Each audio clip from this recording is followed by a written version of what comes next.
nos contemporains se posent beaucoup de questions sur le paradis. Peut-on raisonnablement aspirer à une vie sans fin?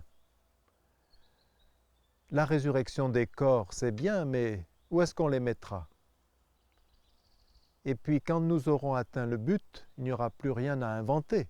Nous serions donc moins libres au ciel qu'ici-bas. Et puis, croire au ciel, est-ce que ce n'est pas déserter l'ici-bas? On peut constater que malgré ces objections, on continue de se fabriquer des ersatz de paradis. Signe que l'espérance en un bonheur infini est indéracinable du cœur humain. On constate aussi que si on n'a pas une espérance forte en l'au-delà, on vit dans la frénésie des divertissements. Alors pourquoi ce pullulement de paradis, de contrebande, ces parodies de paradis, ces contrefaçons de paradis? Est-ce que c'est parce qu'on a peur de la mort? Peut-être, à moins que ce ne soit parce qu'on a peur du paradis, justement. Parce qu'on a le désir de se constituer un paradis à notre mesure. On a toujours le désir de tout maîtriser, de savoir où on va, de ne rien devoir à personne. Ça, c'est plutôt d'ailleurs l'enfer. Alors que le paradis suppose de reconnaître en soi un immense vide, une béance. Le paradis, ça suppose une ouverture à l'autre et aux autres. Alors curieusement, nous avons parfois des signes qu'il y a ce pressentiment. Par exemple, une grand-mère, pendant les vacances, recevait tous ses petits-enfants. Il y avait donc des frères et sœurs et des cousins germains, et en après-midi, elle décide de les emmener en promenade direction le cimetière. C'est un lieu très calme et très beau où les enfants aiment bien aller. Et comme les aînés commencent à bien lire, ils s'amusent à décrypter ce qui est écrit sur les plaques au-dessus des caveaux. À notre grand-mère regrettée, à notre oncle bien-aimé, à mon époux chéri, à notre classard que nous n'oublierons jamais, etc., etc., etc. À la fin de la visite, au moment de sortir du cimetière, un des grands petits-enfants dit à sa grand-mère d'un air pensif, « Dis mamie, où est-ce qu'on les enterre les méchants ?» Et c'est vrai que ce sera un grand miracle du Seigneur de faire cohabiter tous ces enfants, y compris ceux qui se sont chamaillés, qui ont vécu dans des grandes tensions et qui sont morts quelquefois dans des dissensions, des choses pas réglées. En attendant, on peut toujours essayer de lui faciliter la vie. Autre problème, on envisage parfois le lien, le rapport entre Dieu et les créatures en termes concurrentiels. On envisage en fait Dieu comme une super créature qui ferait de l'ombre aux autres, alors qu'il n'y a pas concurrence.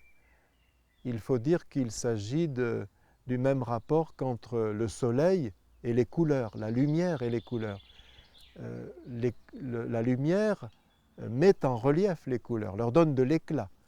Eh bien, c'est pareil pour Dieu, il n'a qu'un souci, c'est de faire s'épanouir chacun, de donner à chacun l'éclat auquel il a droit, auquel il est destiné.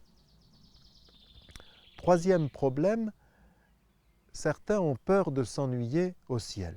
Alors on peut leur faire remarquer d'abord que dans notre credo, nous ne disons pas que nous croyons au temps éternel, mais à la vie éternelle. Bien sûr, nous serons au-delà du temps. Le temps doit nous donner une petite idée de ce qu'est l'éternité, mais la vie éternelle, ce sera surtout une densité de vie, une intensité de vie, d'amour, comme on en a rarement idée. Vous pouvez tout de même demander aux amoureux si le temps leur dure lorsqu'ils sont ensemble.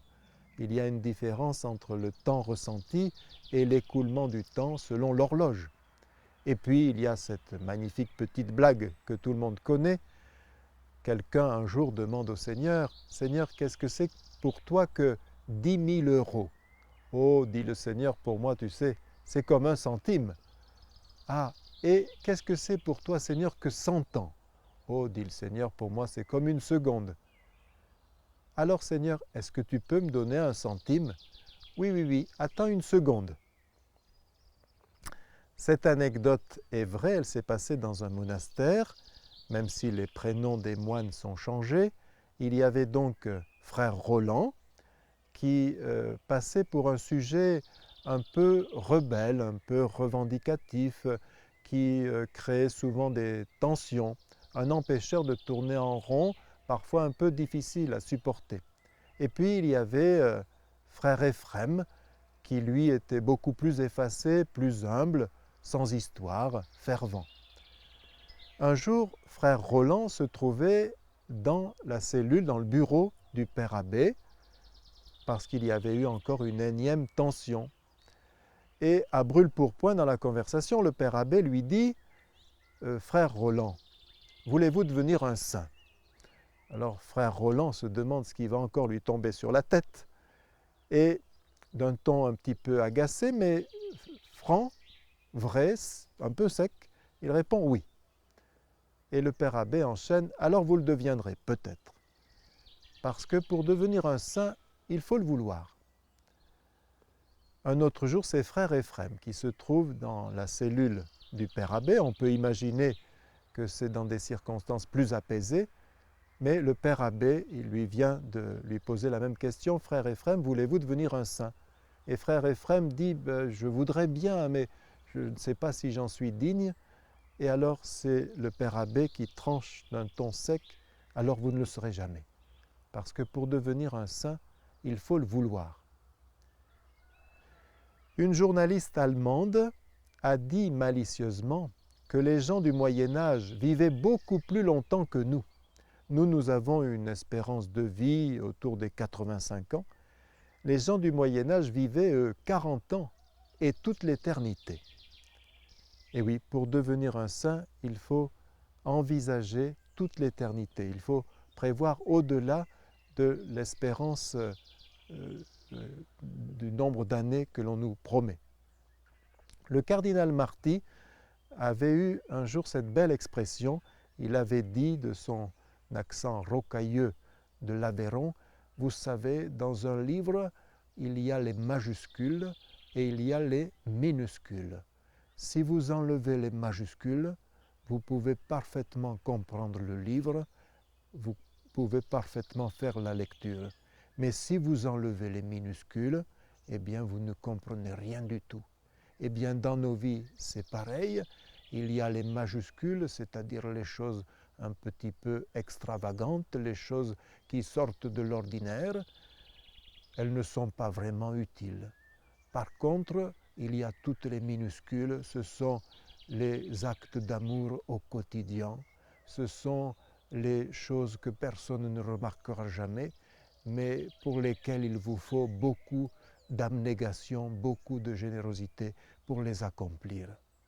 Et oui, la vie des saints est faite surtout de minuscules. Regardez Saint Jean-Paul II. C'est sûr, c'est un immense politique, un immense mystique. Il nous laisse des œuvres, des encycliques, des discours extraordinaires. Mais peut-être ce qui va nous aider le plus, ce sont ces gestes qui nous ont marqués. Par exemple, lorsqu'il est allé rendre visite dans sa prison à Ali Aqsa, qui avait bien failli le tuer sur la place Saint-Pierre, il lui avait déjà pardonné, mais il voulait que ce pardon soit effectif. Il est allé le rencontrer. Ali Aqsa était au bout du couloir. Et Jean-Paul II était assis perpendiculairement à lui. Les Américains avaient déjà disposé les caméras et avaient déjà payé des personnes qui savent lire sur les lèvres pour savoir la teneur de leurs propos. Mais Jean-Paul II, l'air de rien, au début de l'entretien, s'est penché devant le visage d'Ali Aqsa et l'a écouté. Et les Américains en ont été pour leurs frais. Heureux les doux, ils savent mettre la sainteté à la portée de tous.